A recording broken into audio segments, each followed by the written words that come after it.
विधानसभा निवडणूक एक महिना पुढे ढकलण्याचा डाव. ऑक्टोबरची विधानसभा निवडणूक नोव्हेंबरवर ढकलली जाण्याची शक्यता. सत्ताधारी विरोधकांमध्ये निवडणुकीच्या तारखेवरून झोपली. अमरावतीत रवी राणा विरुद्ध आनंदराव अडसूळ संघर्ष शिगेला. आनंदराव अडसूळांविरोधात वक्तव्य करणाऱ्या रवी राणांविरोधात शिवसैनिक रस्त्यावर. भुजबळांना जो नेता मतदारसंघात घेऊन जाईल त्या नेत्याला पाडायचं, मनोज जरांगे पाटलांचा मराठा समाजाला आवाहन. राज्य सरकारची महिलांना रक्षाबंधन भेट. रक्षाबंधनाला महिलांच्या खात्यात 3,000 रुपये होणार जमा. 2 कोटी महिलांच्या खात्यात 600 कोटींची ओवाळणी जमा होणार. रोहित पवारांच्या मतदारसंघावर काँग्रेस, शिवसेना, उद्धव बाळासाहेब ठाकरे पक्षाचा डोळा. कर्जत जामखेडसाठी मवियातील दोन्ही पक्षाकडून प्रयत्न. मतदारसंघ मिळावा यासाठी काँग्रेस कार्यकर्त्यांच्या बैठका.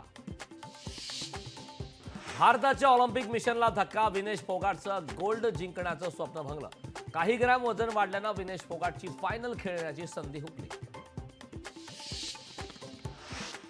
कुंजरा मुस्लिम जातीची ओबीसी समावेशावर टीका. निवडणुकीच्या तोंडावर आरक्षण दिल्याचा आरोप. सपा आमदार रईस शेख यांचा आरोप.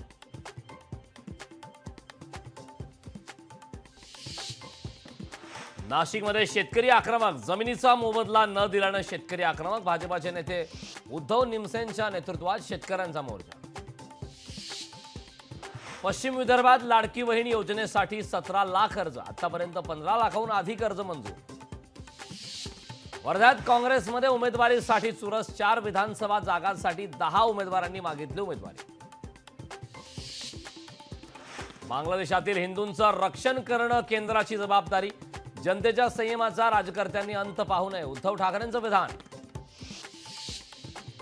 मंत्रालयात नागरिकांची गर्दी. विविध कामांसाठी नागरिक मंत्रालयात. मंत्रिमंडळ बैठकीच्या पार्श्वभूमीवर मंत्रालयात गर्दी. गणरायाच्या आगमनाला राहिला केवळ 1 महिना. कोकणात गणेश शाळांमध्ये वाढली लगबग. मूर्तिकार गणेश मूर्तीवर अखेरचा हात फिरवण्यात मग्न. हिंगोली येथील कयाधू नदीवरील पर्यायी रस्ता गेला वाहून. रस्ता वाहून गेल्याने 10 गावांचा संपर्क तुटला. 2 वर्षापासून कयाधू नदीवरील पुलाचं काम संथ गतीने सुरू. सिंधुदुर्गमध्ये मुसळधार पाऊस. 3 ते 4 दिवसाच्या विश्रांतीनंतर मुसळधार पाऊस. माणगाव, नारूर या भागात जोरदार पाऊस. विषबाधा झालेल्या विद्यार्थ्यांच्या प्रकृतीत सुधारणा. पालघरमध्ये काही विद्यार्थ्यांना रुग्णालयातून डिस्चार्ज.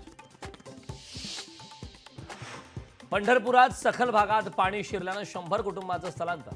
पुराचं पाणी घरात शिरल्यानं वस्तूंचं मोठ्या प्रमाणात नुकसान. स्थलांतरित कुटुंबांची सरकारकडे मदतीची मागणी.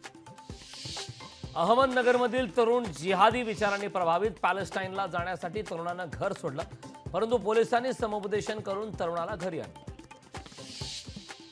रत्नागिरी जिल्ह्यात सकाळपासून मुसळधार पाऊस. खेडच्या जगबुडी नदीने इशारा पातळी ओलांडली. लोकशाही मराठी ऐका, पहा, जागरूक रहा.